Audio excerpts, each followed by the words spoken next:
Friends, welcome back once again. आज हम लोग को जानना है कि म्यूटेशन के प्रकार के अंदर क्या क्या होते हैं और किस रूप में इनके बारे में हम लोग जानना है और कैसे हमारे लिए ये इम्पोर्टेंट होता है।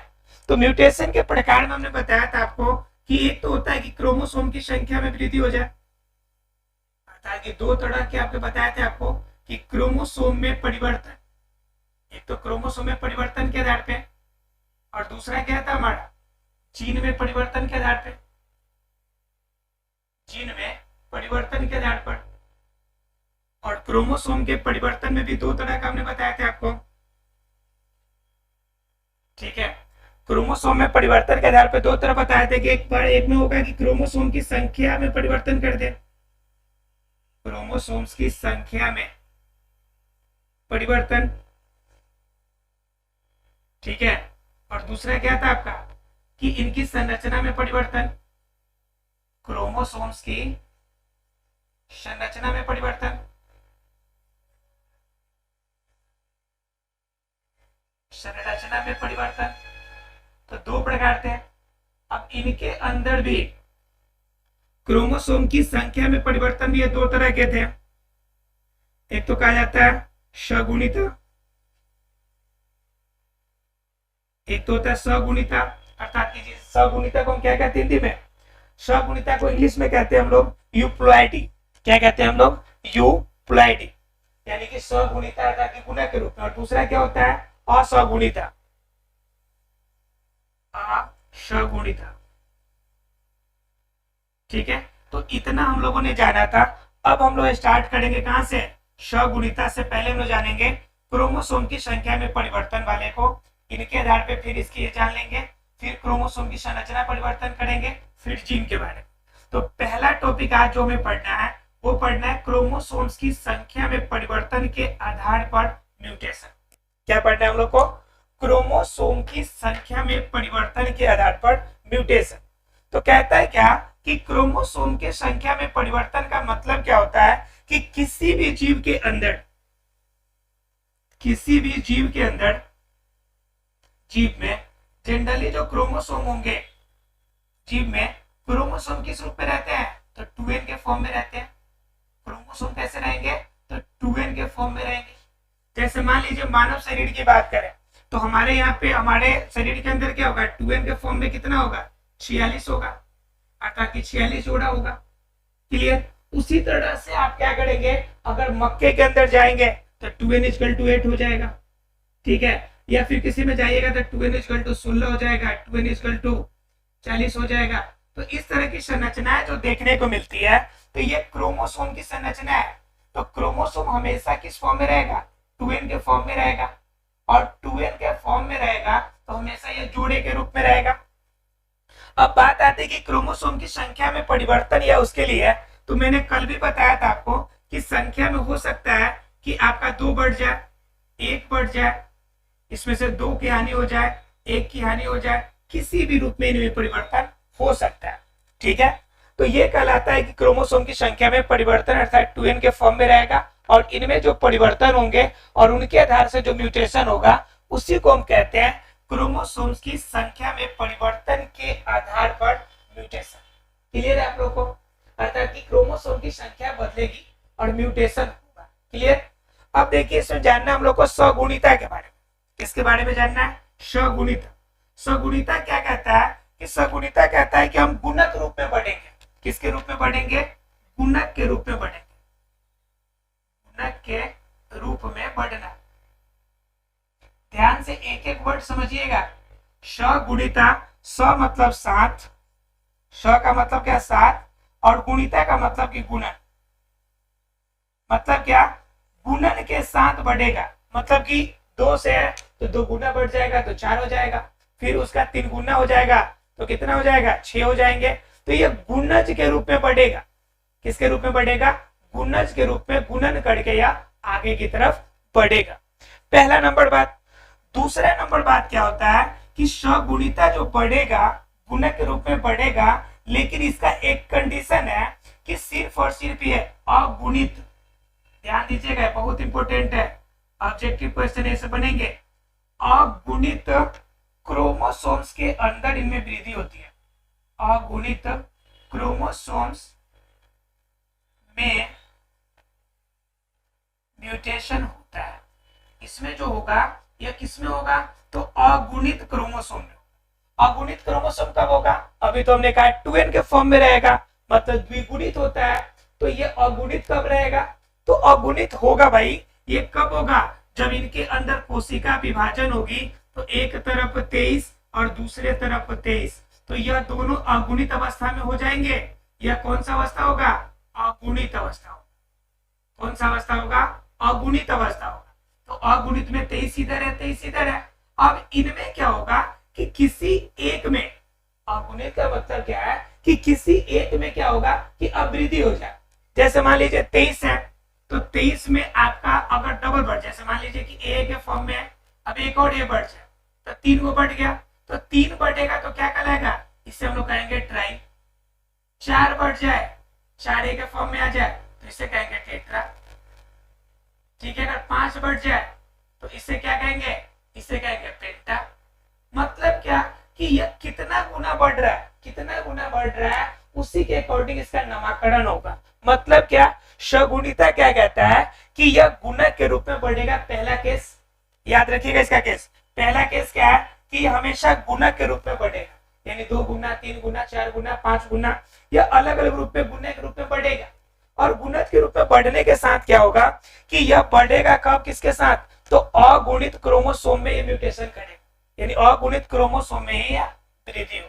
क्लियर है आप लोग को, सगुणिता का मतलब कि यह आपका अगुणित कोशिकाओं में गुणक के रूप में जब आपके क्रोमोसोम की संख्या में वृद्धि हो जाए तो उसे हम लोग क्या कहते हैं, उसे हम लोग कहते हैं सगुणिता म्यूटेशन। क्लियर है आप लोग को, इसे इंग्लिश में क्या कहते हैं, euploidy, euploidy mutation, euploidy mutation. Clear है आप लोग को, ये आप लोग को क्लियर है कि गुणक के रूप में बढ़ेगा और ये क्या करेगा, ये अपने रूप में बढ़ेगा, अगुणित रूप में ही वृद्धि करेगा। पहला केस। दूसरा केस क्या है आपका असगुणिता का। ठीक है, दूसरा केस क्या है आपका, असगुणिता का। तो असगुणिता के अंदर केस अलग उल्टा हो जाएगा। ये क्या करता था कि अगुणित क्रोमोसोम में म्यूटेशन कराता था, लेकिन ये कहता है नहीं भाई, नहीं, हम क्या करेंगे, मैं क्या करूंगा जी, मैं सिर्फ द्विगुणित क्रोमोसोम्स के अंदर ही म्यूटेशन करेंगे। किसके अंदर करेंगे जी, द्विगुणित क्रोमोसोम्स के अंदर ही हम क्या करेंगे कि आपका जो म्यूटेशन की क्रिया उसी में घटा बढ़ा करेंगे, लेकिन वो घटाने बढ़ाने का कंडीशन क्या होगा, द्विगुणित अवस्था में होगा। किस अवस्था में होगा, द्विगुणित अवस्था में होगा। और इसी द्विगुणित अवस्था में परिवर्तन को हम क्या कहेंगे, असगुणिता कहेंगे। क्या कहेंगे, असगुणिता कहेंगे। अब बात आती है कि असगुणिता के अंदर अगर जाइएगा तो इनके अंदर भी क्या होते हैं कि इनके अंदर भी आपका 2 प्रकार हो जाएंगे। असगुणिता के अंदर 2 प्रकार। ठीक है, इसके अंदर कितने प्रकार हो जाएंगे, 2 प्रकार हो जाएंगे, एक हाइपो और एक हाइपर। असगुणिता कितने प्रकार के, 2 प्रकार के। एक होते हैं हाइपोप्लॉइडी, हाइपोप्लॉइडी, हाइपोप्लॉइडी, और दूसरा क्या होगा, हाइपरप्लॉइडी। ध्यान से समझिएगा, हाइपरप्लॉइडी, राइट। तो हाइपोप्लॉइडी और हाइपरप्लॉइडी 2 कंडीशन होगा किसका, असगुणित का। तो हाइपोप्लॉइडी क्या कहता है, ये कहता है कि जब किसी भी क्रोमोसोम्स के अंदर, किसी भी द्विगुणित क्रोमोसोम्स के अंदर, ठीक है, अर्थात क्या 2n क्रोमोसोम्स में, 2n क्रोमोसोम्स में जब क्रोमोसोम्स की संख्या की हानि हो, क्रोमोसोम की संख्या की क्या हो, हानि हो, तो इसे हम लोग क्या कहेंगे, इसे कहेंगे हम लोग, इसे कहेंगे हाइपोप्लॉइडी। हानि हो का मतलब क्या, इनमें क्रोमोसोम की संख्या घट जाएगी। जैसे मान लीजिए 46 है, तो 46 में एक पेयर अगर घट जाए, 2 को घट जाए, तो इसके पास 44 से बचेगा ना जी। तो वह कंडीशन आपका क्या कहलाएगा, हाइपोप्लॉइडी कहलाएगा। लेकिन हाइपरप्लॉइडी क्या कहता है कि हाइपर कहता है कि हम तो भाई बढ़ाएंगे, हम मानेंगे नहीं। तो ये कहता है जब क्रोमोसोम्स यानी कि जब 2n क्रोमोसोम्स में क्या हो, जब 2n क्रोमोसोम्स के अंदर, जब 2n क्रोमोसोम्स में क्या हो कि आपका क्रोमोसोम की संख्या की वृद्धि, क्रोमोसोम्स की संख्या की वृद्धि हो,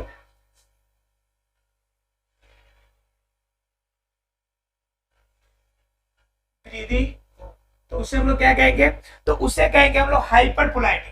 मतलब क्या, जब 2n क्रोमोसोम्स में क्रोमोसोम्स की संख्या की वृद्धि हो तो उसे कहेंगे हम लोग क्या, हाइपरपोलैरिटी। और क्या, जब इसमें घटेगा तो इसे कहेंगे क्या, हम लोग कहेंगे हाइपोपोलैरिटी। क्लियर है आप लोग को। अब क्या होता है कि हाइपोपोलैरिटी जो होगा इसके भी दो कंडीशन है आपके, ठीक है। एक होता है, कहां लिखते हैं आपको, चलो मिटाते हैं यहाँ पे,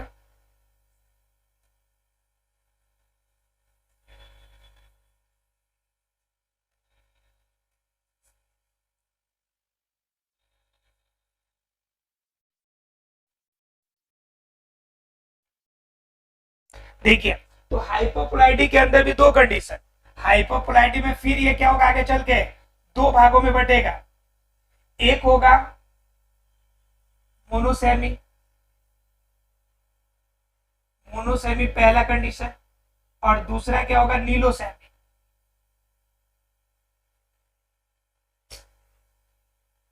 नीलोसेमी कितने भाग हो गए, दो भाग हो गए। अब आप सोच रहे होंगे मीलोसेमी और नीलोसेमी क्या है, ठीक है। तो इस कंडीशन में ये हानि की बात कहता है। अब जरा से एक बार ध्यान दीजिए, यहाँ पे मोनो का मतलब क्या समझते हैं, मोनो का मतलब क्या, मोनो का मतलब सिंगल होता है, जैसे कि कार्बन मोनोऑक्साइड, तो कार्बन में एक ऑक्सीजन रहता है, मिलकर मिला रहता है, तो कार्बन मोनोऑक्साइड कहते हैं। तो मोनोसेमी भी क्या कहता है कि जब जब 2n क्रोमोसोम्स में, क्रोमोसोम्स में क्या हो, एक या जब 2n क्रोमोसोम्स में, 2n क्रोमोसोम्स में एक या उससे अधिक क्रोमोसोम क्या हो, क्रोमोसोम्स की हानि हो, तो उसे क्या कहेंगे हम लोग, उसे कहेंगे मोनोसेमी। मोनोसेमी क्या कहेगा कि जब एक सिंगल की हानि हो, ठीक है, यानी कि आपका जब 2n क्रोमोसोम के अंदर एक या उससे अधिक बने का मतलब है कि एक ही के पेयर में बनेगा, एक से ज्यादा नहीं होना चाहिए, दो नहीं बढ़ेगा, तीन नहीं जाएगा, इनके अंदर सिर्फ सिंगल क्रोमोसोम जब जाएगा, ये इसको हटा देते हैं। एक क्रोमोसोम की जब हानि होगी तो उसे हम लोग क्या कहेंगे, उसे कहेंगे हम लोग मोनोसेमी, उसे क्या कहेंगे, मोनोसेमी। अब क्या कंडीशन आता है दूसरा, नीलोसेमी में।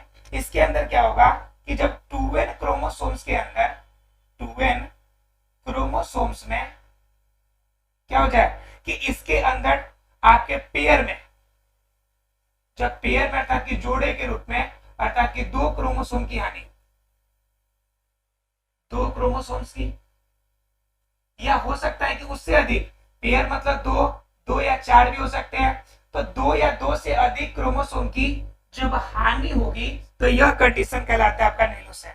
अर्थात मोनोसेमी में जब सिर्फ सिंगल क्रोमोसोम जाएगा तो उस समय मोनोसेमी, आज जब एक से ज्यादा हो जाए, दो हो जाए, चार हो जाए, तो उस कंडीशन में आपका क्या कहलाएगा, नीलोसेमी के नाम से जाना जाएगा, जिसे हम लोग नलीसेमी भी कहते हैं, जिसे नलीसेमी के नाम से भी जाना जाता है। क्लियर है। तो 2n में क्या होगा कि जब दो क्रोमोसोम की हानि हो तो नलीसेमी, और जब सिंगल क्रोमोसोम की हानि हो तो वह क्या कहलाएगा, आपका मोनोसेमी कहलाएगा। या किस में आएगा, हाइपोपोलैरिटी में। हाइपोपोलैरिटी क्या कहता है कि जब क्रोमोसोम की संख्या में हानि हो। अब हानि के दो कंडीशन, एक हानि हो और दो हानि, दोनों कंडीशन है। अब इसी में क्या होता है कि आपका एक रोग आता है जो बड़ा खतरनाक रोग है और एग्जाम में क्वेश्चन बार बार पूछा जाता है, और उस रोग का नाम है, उस रोग का क्या नाम है, तो उस रोग का नाम है आपका टर्नर सिंड्रोम। नाम सुना होगा आप लोगों ने, टर्नर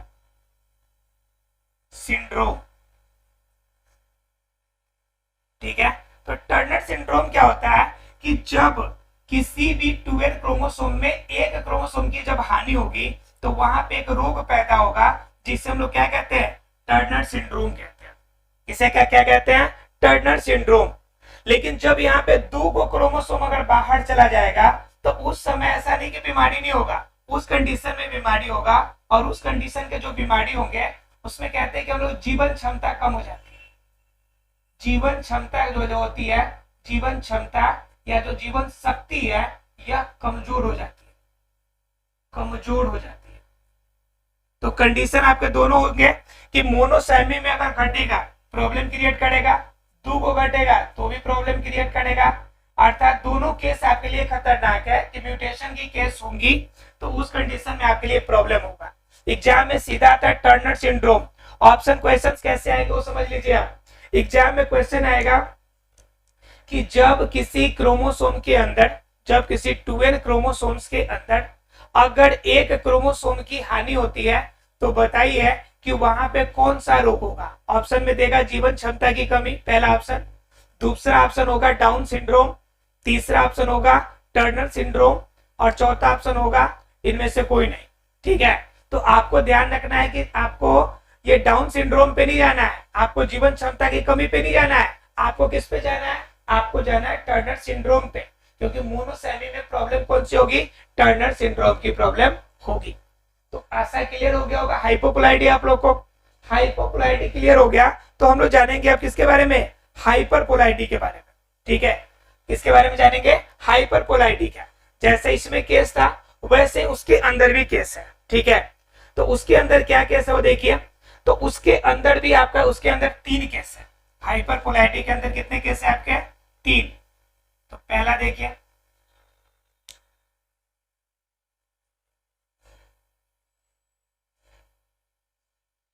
हाइपरपोलैरिटी के अंदर कितने केस, तो 3 केस है। ठीक है, पहले इसको कहते हैं ट्राइसेमी। क्या कहते हैं, ट्राइसेमी, पहला कंडीशन। एक और दूसरा कंडीशन क्या है आपका, ट्राइसेमी के बाद दोहरी ट्राइसेमी, दोहरी ट्राइसेमी। अब देखिए, और एक अपना हाइपरपोलैरिटी है ही। तो हाइपरपोलैरिटी क्या कहता है कि जब किसी भी 2n क्रोमोसोम्स में, 2n क्रोमोसोम्स में एक क्रोमोसोम की वृद्धि हो, एक क्रोमोसोम बढ़े। क्लियर है, तो इसे हम लोग कहेंगे क्या, हाइपरपोलैरिटी। इसी में ट्राइसेमी कब होगा, जब इनके अंदर 2 क्रोमोसोम बढ़े, जब 2 क्रोमोसोम्स की वृद्धि हो। जरा ध्यान रखिएगा एक बात का, इसमें बहुत इंपॉर्टेंट है। 2 क्रोमोसोम्स की वृद्धि हो, लेकिन कैसे हो, 2n +1 और +1। देखिए इंडिविजुअल रूप में एक एक क्रोमोसोम बढ़ रहा है, ऐसा नहीं कि 2n में एक के बार आकर 2 को जुड़ गया, एक एक क्रोमोसोम बढ़ रहा है। तो जब क्या हो, ट्राइसेमी कहता है कि जब 2n क्रोमोसोम में 2 की वृद्धि हो लेकिन दोनों जोड़े के रूप में नहीं हो, सिंगल सिंगल क्रोमोसोम बढ़ेगा, तो वह कंडीशन आपका, यह कंडीशन जो होगा, इसी कंडीशन को हम कहेंगे ट्राइसेमी। लेकिन दोहरी ट्राइसेमी क्या कहता है इसमें कि जब क्या हो, 2 क्रोमोसोम बढ़े, जब 2 क्रोमोसोम बढ़े, लेकिन किस रूप में बढ़े, जोड़े के रूप में, अर्थात 2n + 2 के फॉर्म में जब बढ़ेगा तो उसे कहेंगे हम दोहरी ट्राइसेमी। ठीक है, जैसे यहाँ पे था 2n क्रोमोसोम में एक की हानि हो रही है, तो यहाँ पे केस क्या होता था, 2n - 1 होगा। यहाँ पे आपका 2 की हानि हो रही है तो क्या होगा, 2n - 2 होगा। ठीक है, उसके बाद क्या, तो यहाँ पे जो क्रोमोसोम होगा, तो 2n क्रोमोसोम में एक बढ़ रहा है तो 2n + 1 होगा। बात समझ में आ रही है, और इनके अंदर 2 क्रोमोसोम बढ़ रहा है तो 2n + 1 2 बढ़ गया। लेकिन जब दोहरी ट्राइसेमी कहता है जब 2 क्रोमोसोम बढ़े लेकिन दोनों के दोनों किस रूप में बढ़े, जोड़े के रूप में बढ़े, पेयर के रूप में जब क्रोमोसोम बढ़ेगा तो उसे कहते हैं हम लोग दोहरी ट्राइसेमी। क्या कहते हैं इसे, दोहरी ट्राइसेमी। बताइए क्लियर आप लोग को। अर्थात क्या, म्यूटेशन होने के 2 कंडीशन है, एक सगुणिता और एक असगुणिता। ये चैप्टर जितना आसान म्यूटेशन टॉपिक है उतना है नहीं, क्योंकि सबसे ज्यादा इस पार्ट से क्वेश्चंस एग्जाम में आते हैं, तो इसलिए इनको बारीकी से समझना जरूरी हो जाता है। ठीक है, क्योंकि बारीकी से नहीं समझेंगे तो फिर वो नहीं कर पाएंगे। ये जानते हैं पॉइंट, ये जो नोट्स आप बनाते हैं तो इन नोट्स का उपयोग आपके नीट वगैरह के एग्जाम के लिए भी उपयोगी हो जाता है, क्योंकि जितना डीप आप नीट में नहीं पढ़ते हैं उनसे ज्यादा डीप मैं यहाँ पे पढ़ा रहा हूँ। तो अगर सही तरीके से अगर पॉइंट को पढ़ेंगे तो आशा है कि आपको नीट के एग्जाम में भी कोई सुने होगा आपके लिए। आप क्वेश्चन पेपर उठा के देख लीजिए कि म्यूटेशन से इससे डीप आ नहीं सकता आपके एग्जाम में, जितना मैंने आपको बता दिया, जितना डीप में चला गया आपके लिए। देखिए तो क्या कहता है कि क्रोमोसोम के अंदर म्यूटेशन होगा। म्यूटेशन के दो कंडीशन, एक था कि क्रोमोसोम में परिवर्तन कर दे और दूसरा था जीन में परिवर्तन कर दे। अब क्रोमोसोम में परिवर्तन के आधार पे भी हमने दो भागों में बांटा कि एक क्रोमोसोम की संख्या में वृद्धि और दूसरी क्रोमोसोम की संरचना में परिवर्तन। तो क्रोमोसोम की संख्या में वृद्धि वाले में हमने चेंज किया, उनमें परिवर्तन को चेंज किया, तो उनके अंदर भी दो प्रकार के, एक सगुणिता और एक असगुणिता। तो सगुणिता में क्या पढ़ा कि जब अगुणित क्रोमोसोम के अंदर एक जोड़े असगुणित के अंदर आपका क्या हो कि हमेशा गुणक रूप में जब उनमें वृद्धि होगा क्रोमोसोम की तो उससे असगुणिता कहते थे, सॉरी सगुणिता कहते थे। और असगुणिता में क्या था कि असगुणिता के अंदर दो प्रकार के आपके प्रकार थे। असगुणिता में क्या था कि द्विगुणित क्रोमोसोम में बढ़ेगा, मतलब कि 2n क्रोमोसोम में उनकी संख्या की वृद्धि होगी। क्लियर है? इनके अंदर दो केस था आपका, हाइपोपोलैरिटी और हाइपरपोलैरिटी। हाइपोपोलैरिटी में क्या था कि 2n क्रोमोसोम में जब क्रोमोसोम की संख्या में हानि हो, ध्यान समझिएगा, जब क्रोमोसोम की संख्या में क्या हो, हानि हो। और यहाँ पे दूसरा कंडीशन क्या था, हाइपरपोलैरिटी में क्या था कि जब 2n क्रोमोसोम में क्रोमोसोम की संख्या क्या हो, वृद्धि करे, तो वह कंडीशन आपका हाइपर था। उसके बाद हाइपोपोलैरिटी भी दो तरह के, मोनोसेमी और नीलोसेमी। तो मोनोसेमी किसे कहते थे, जब एक क्रोमोसोम की वृद्धि हो, अर्थात कि 2n क्रोमोसोम में आपका क्या हो, एक क्रोमोसोम की हानि हो, तो मोनोसेमी, जिनके वजह से प्रॉब्लम होती थी टर्नर सिंड्रोम। उसके बाद आपका नलीसेमी। नलीसेमी में क्या था, नलीसेमी रहते हैं, नलीसेमी में क्या था कि नलीसेमी में आपका कह रहा है 2n क्रोमोसोम में जब पेयर क्रोमोसोम की वृद्धि हो, अर्थात कि दो क्रोमोसोम की वृद्धि हो, चार की वृद्धि हो, हानि हो, तो उसे हम लोग क्या कहेंगे, उसे कहेंगे नलीसेमी। और इनमें प्रॉब्लम क्या होगी, रोग होगा जीवन क्षमता में कमी, जीवन शक्ति में कमी। तो इस प्रकार के रोग इनमें पैदा होने वाले हैं। उसके बाद हाइपरपोलैरिटी के अंदर हमने तीन कंडीशन देखे कि जब 2n क्रोमोसोम में सिर्फ एक ही क्रोमोसोम बढ़ेगा, अर्थात 2n+1 होगा, तो वह कंडीशन। उसके बाद ट्राइसेमी देखा, जब दो क्रोमोसोम में सिंगल क्रोमोसोम्स बढ़ेंगे। और तीसरा देखा हमने दोहरी ट्राइसेमी, जिनके अंदर जब दो क्रोमोसोम आपके बढ़ेंगे तो वह कंडीशन आपका कहलाता है। ठीक है, अब एग्जाम में क्वेश्चन आता है कि अब मैंने आपको टर्नर सिंड्रोम बता दिया, तो अब जानने वाली आती है डाउन सिंड्रोम की भी। तो ये कंडीशन जो होगा जिसमें सिंगल आपके बढ़ रहा है, तो यह कंडीशन आपको डाउन सिंड्रोम का कहना है। इस समय जो रोग होगा इससे हम लोग कहेंगे डाउन सिंड्रोम। बात समझ आ रही है? तो डाउन सिंड्रोम रोग क्या है कि जब तो आपका द्विगुणित क्रोमोसोम में दो क्रोमोसोम की हानि हो और दोनों क्रोमोसोम जब सिंगल रूप में आपका बढ़ेगा तो वह कंडीशन आपका क्या कहलाएगा, डाउन सिंड्रोम। ध्यान रखिएगा, डाउन का मतलब ये नहीं समझ लीजिएगा कि इनमें क्रोमोसोम की हानि हो रही है, इसमें हमेशा क्रोमोसोम की वृद्धि होगी और वृद्धि के कारण जब रोग होगा तब उसे हम लोग कहेंगे डाउन सिंड्रोम। और जब उसमें हानि के कारण होगा तो उसे कहेंगे टर्नर सिंड्रोम। बच्चे कंफ्यूज होते हैं टर्नर और डाउन सिंड्रोम में। डाउन का मतलब नीचे समझ लेते हैं, एकदम उल्टा है। डाउन सिंड्रोम कब क्या होगा, जब वृद्धि होगी क्रोमोसोम की। और टर्नर कब होगा, जब इनके अंदर क्या हो जाएगा, जब इनके अंदर हानि होगी क्रोमोसोम्स की, तो टर्नर सिंड्रोम का केस पैदा होगा।